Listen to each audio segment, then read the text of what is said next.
právě párkrát se mi stalo, že mi ty lidi řekli, co s tím psem mají za problém. Třeba mi řekli, že ten pes je hrozně agresivní vůči lidem. A já jsem nad tím začal přemýšlet a říkal jsem si, jestli to dokážu, protože ty lidi byli z toho fakt vynervovaný. A pak jsem zjistil, že ten pes vůbec nebyl agresivní vůči lidem. Že oni to tak, toho chování tak nazvali, ale nešlo o agresivitu. Ale ne, nikdy se nebojím, že bych to nezvládl, protože to musím zvládnout. Pokud jsem na správné cestě, tak to musím zvládnout. Tam není jiná možnost. Ten problém zjistím v dialogu. V dialogu za prvý s majitelem psa a za druhý se psem. Co je hodně jakoby legrační, je, že se ty dialogy neshodujou. Že majitel mi říká úplně něco jiného než pes. Ty se zeptáš, co vás trápí třeba, a ten majitel řekne kanapé. A ten pes řekne úplně jinou věc. Ten pes řekne třeba absence pravidel. Většinou ti to na cvičáku ti to nikdo jako nevysvětlí, protože ty musíš najít psychologickou příčinu toho problému. To záleží, na jaký úrovni je ten problém. Jestli ten problém je na fyzický, psychický nebo duševní, nebo duchovní. Chápeš, když je to jenom na fyzickém problému, tak je to hrozně jednoduchý. Protože to pochopí každý, my jsme jakoby zvyklí komunikovat a pohybovat se v tom fyzickém světě.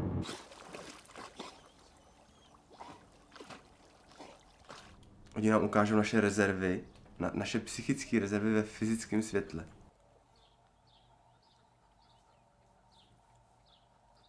To nejdůležitější je uvědomit si, co ten člověk dělá. Co opravdu děláš. V každém momentě, přímo v té konkrétní komunikaci s tím psem. Že spousta lidí mluví na psy a říkají třeba sedni. A pes si nesedne a říkají sedni. Třeba takhle.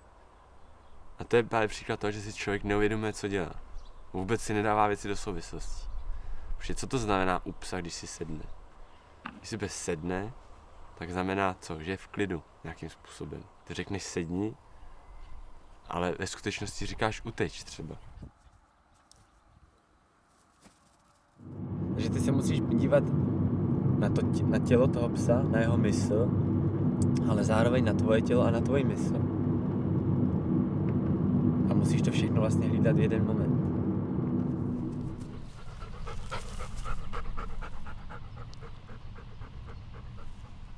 Ty chceš třeba, aby ti pes chodil u nohy. Tak buď to můžeš jít na cvičák a za měsíc si myslím, že se to klidně dá nacvičit. A nebo to můžeš pochopit, vysvětlit si to s tím psem a může to trvat 3 minuty.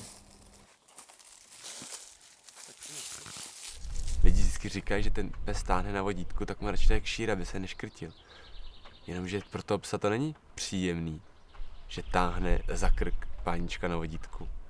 Jenomže protože se s tím páničkem domluvili na tom, a ten pániček to samozřejmě neví, on si toho není vědom, ale domluvili se spolu na tom, že takhle normálně vypadá procházka. Protože kdyby s tím nesouhlasili, že takhle vypadá, no tak by v takové procházce nepokračovali.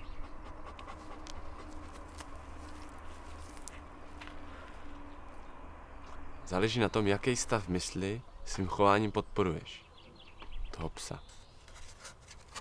Jestli podporuješ klid, jestli podporuješ zrušení, jestli podporuješ dominanci, už je to lepší.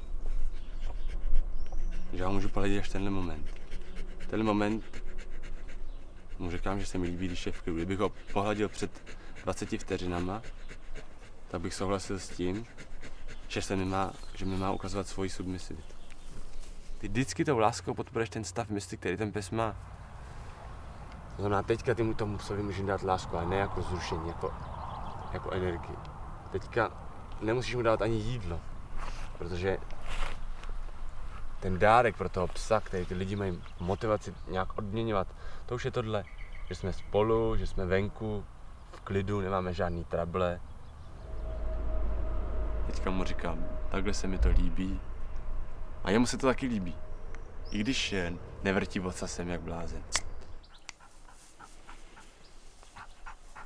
teď schválně se u toho pozoruj, s jakým citem ty se ho dotýkáš. Vlastně pozoruješ svoji mysl, jeho mysl a teď si představ, s jakou pozorností se lidi normálně dotýkají psů. Víš, vůbec neberou v potaz, co podporujou a jenom ho prostě drbou a hladějí. A takhle komunikujeme i my lidi spolu navzájem, bez toho, aby jsme opravdu věděli, co děláme. To je to, co my se můžeme učit od psů. Žít v pravdě, v přítomnosti, nebrat si nic osobně. Protože oni takhle žijou a proto jsou naši nejlepší přátelé. To asi možná, jestli by ta otázka měla být, je, jak jsem daleko v porozumění jako sám sebe. Protože mě se to týká ty psy, oni mají úplně stejnou komunikaci jako my. To znamená, pokud ten pes má nějakou energii, nějakou řeč těla, tak já jim můžu porozumět, pokud už v tom momentě ji rozumím sám u sebe.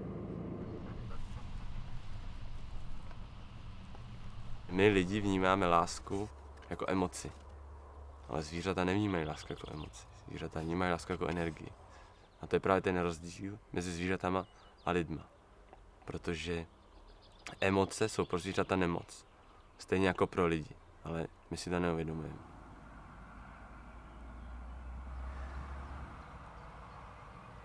Ty lidi musí pochopit, že ten problém se netýká jejich psa, ale jich.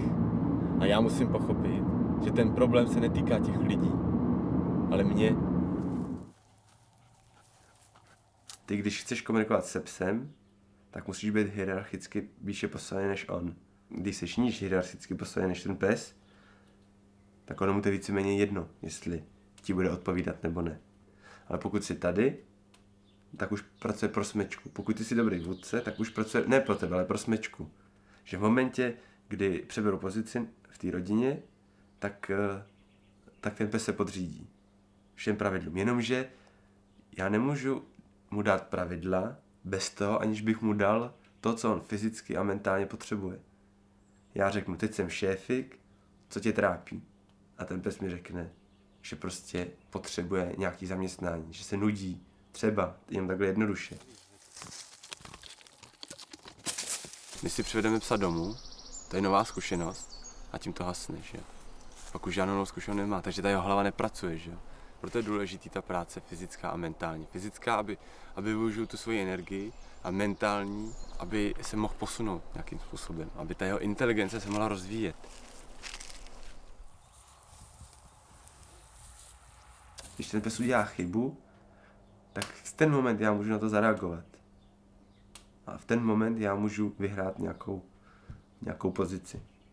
Ta psychologická bytka znamená, že to je střet zájmu psa a člověka. To znamená, že ty třeba chceš, aby pes nechodil na postel. Nebo nechodil do ložnice. No a můžeš tu bitvu vyhrát na fyzické úrovni, to znamená, že zavřeš dveře do té ložnice. Ale v momentě, kdy zavřeš dveře do ložnice, prohráváš na psychologické úrovni. Automaticky. A je to 1-0 pro psa. Protože ty vlastně řekneš, že nejseš natolik silná osobnost, abys vysvětlil tomu psovi, že nesmí do ložnice bez zavřených dveří.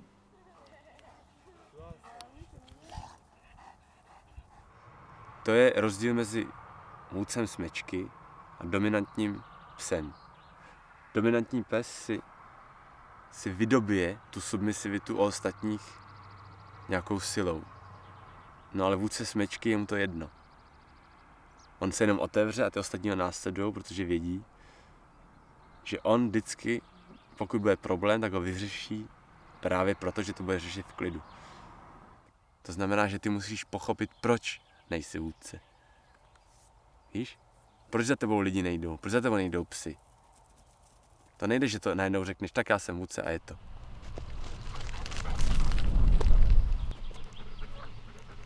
Tam hlavně je důležité si uvědomit, kdo od koho se učí a kdo koho učí.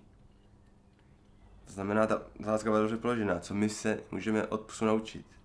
A kdyby si se zeptal, co nás psi můžou naučit, tak nic. Ale my se od psů samozřejmě můžeme naučit spousty věcí.